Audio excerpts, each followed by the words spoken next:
spirituel. Soyez la dernière personne à parler. Même dans le monde, quand quelqu'un parle du mal de toi, ne les laisse pas partir sans annuler cela. La dernière parole qui est prononcée, c'est celle qui s'établit. Alléluia. Vous savez pourquoi Adam et Ève ont perdu?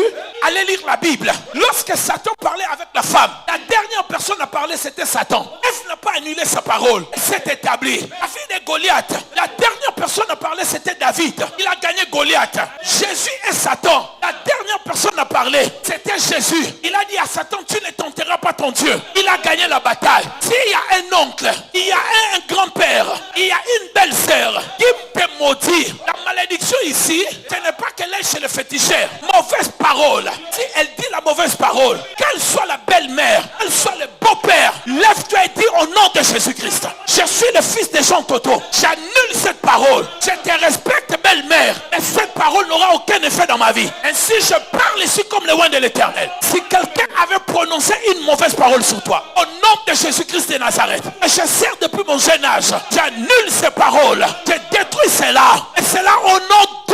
Si amen, cette fois on y va. Ne suivez pas des fois quand je parle avec le monde des esprits. Des fois vous me voyez prêcher, parler moi-même, je communique avec le monde spirituel. Je ne vois pas ce que vous voyez. Quelqu'un me dit amen bien. Un amen plus fort que ça. La Bible nous dit, les paroles, mes bien-aimés dans le Seigneur, sont tellement importantes et il ne faut pas jouer avec. Laban et Jacob, la Bible dit que Laban voulait maudire Jacob. Il voulait poursuivre Jacob. Et la nuit dans Genèse 31 verset 24, Dieu lui a dit, ne parle ni en bien ni en mal sur Jacob. Car vous jouez avec la vie. Quelqu'un qui t'a dit que moi je te tuerai un jour, mais tu restes encore manger avec cette personne. Quelqu'un qui t'a déjà révélé ses intentions de te faire du mal. Tu veux que je te dise une chose? Qu'est-ce qui est passé au ciel entre Satan et Dieu? Qu'est-ce qui s'est passé? Satan a voulu faire un coup d'état à Dieu, entre guillemets. Il s'est rebellé contre Dieu. Amen. Est-ce que Dieu l'a gardé au ciel? Qu'est-ce qu'il a fait? Il a précipité. Ne gardez pas les mauvaises personnes qui ont déjà manifesté l'intention de vous faire du mal autour de vous. On ne les garde pas, frère. Retenez ce que je vous dis. Et tout puissant, qui peut écraser Satan par...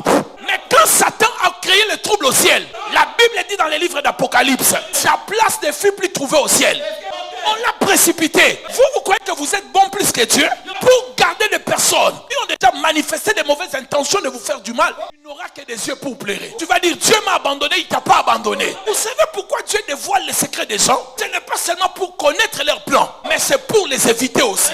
Est-ce que je parle à quelqu'un? Ne méprisez jamais les paroles. Ne déconsidérez jamais les paroles. Nous devons apprendre à annuler les malédictions en rétorquant le contraire de ce qui a été dit sur nous au nom de Jésus-Christ. Satan a infiltré l'église. Il a infiltré les gens avec toutes sortes de paroles de malédiction. Vous allez entendre les gens dire, tous les mots que nous prononçons, c'est toujours rempli avec un esprit de défaite. Vous allez entendre les gens dire, ah non, vraiment, je suis foutu, je suis fichu, MDR, hors de rire. Vous allez entendre les gens dire, j'ai vraiment envie de mourir. Quand j'étais face à cette situation, je voudrais mourir que rester là. Vous allez entendre les gens dire, je suis mort de la fatigue. Il y a toujours une parole négative. C'est vraiment mortel, c'était mortel. Il me rend malade, tu deviendras malade. Moi, il doit me rendre malade. Il ne peut pas me rendre malade. Tes problèmes ne me rendront pas malade. Ce ne sont pas mes problèmes, je ne les porte pas. Quelqu'un me dit amen bien. Il me rend malade cet enfant. Tu deviendras malade un jour. Sachez quoi dire de votre bouche.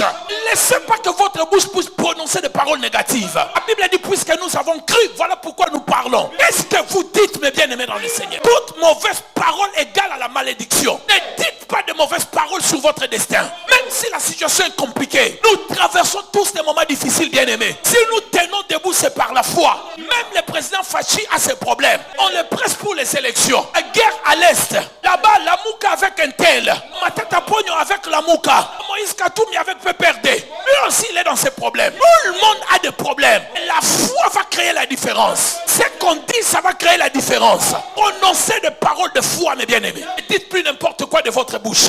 Matthieu chapitre 12, à partir du verset 37. La Bible dit, par tes paroles, tu seras justifié. Et par tes paroles, tu seras condamné. Alléluia. Ça dépend de comment tu parleras. Tu peux être justifié si tu prononces de bonnes paroles. Tu peux être condamné si tu prononces de mauvaises paroles. Qu'est-ce que tu dis de ta bouche? Et après moi, au nom de Jésus-Christ, je prends la décision de ne plus faire sortir des paroles négatives dans ma bouche. Ah, tu l'as pas bien dit, dis dans le nom de Jésus. Je prends la décision de ne plus jamais prononcer des paroles négatives à travers ma bouche. Quelle que soit la situation situation. Je refuse cela. Au nom de Jésus-Christ de Nazareth. Frères et sœurs, écoutez-moi bien. Les murmures, Dieu sait par où tu passes. S'il n'était pas là, cette situation allait être pire. C'est parce qu'il te soutient. Et garde bien tout ce que tu as traversé. Tu verras qu'il y a une main invisible qui a orchestré toutes choses pour que tu sois encore vivant. Alors ne prononce pas de paroles de négativité. Ne murmurez pas. Le murmure veut dire, Dieu, tu ne sais pas ce que tu es en train de faire. C'est pour cela que je murmure.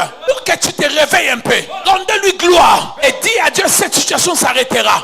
Et tu seras glorifié dans cette situation. Qui va dire amen ici?